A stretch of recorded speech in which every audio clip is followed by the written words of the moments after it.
Inside Out, Chapter 6. Clearwater State Hospital transcript of videotaped recording of Zach's second session with Dr. Curtis.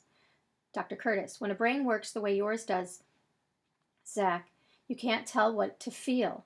If I were to tell you that your mom is dead and that the candy machine is out of candy bars, which news would make you sadder?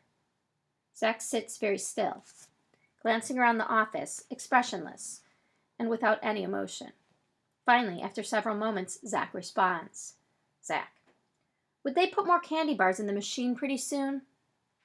Frosty and Stormy are in the corner, whispering back and forth again, looking at Stormy's gun and arguing. The sound of the cops on the roof is gone now, but there's still a lot of cop sounds outside in the front. I guess even though they said they'd give Frosty and Stormy time to think, the cops aren't going anywhere. I feel a little better since Frosty explained about not shooting anybody. Frosty's a nice guy for an armed robber, I guess. But it's almost 4 o'clock now. I'm trying hard not to worry about what might happen if I don't take my medicine pretty soon. I'm trying hard not to worry about Dirtbag and Rat showing up either, which sometimes happens when I'm late with my meds. I'm trying not to worry, but trying not to worry isn't the same as not worrying. Frosty walks over and picks up the wastebasket that the girl threw up. And you done with this? He asks. The girl nods. Frosty carries the wastebasket across the room and sets it on the floor in the open doorway. He pushes it so that it slides out into the other room of the coffee shop.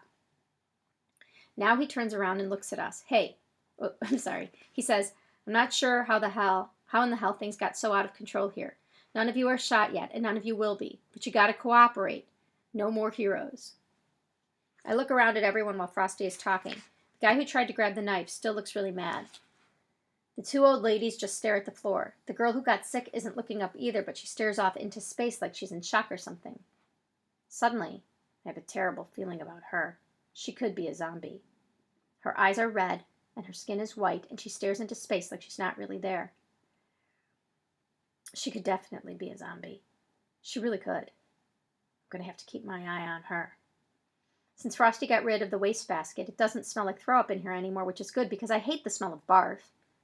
The 2 suits look like they've looked the whole time, scared Laurel and Hardy lookalikes. As I look at everybody, I notice that none of them look at me, and I wonder if I'm invisible right now. People don't like to look at me, so they pretend I'm invisible, you know. Maybe I am. I jerk my arm up into the air real fast, like I'm raising my hand in class, then pull it down just as fast.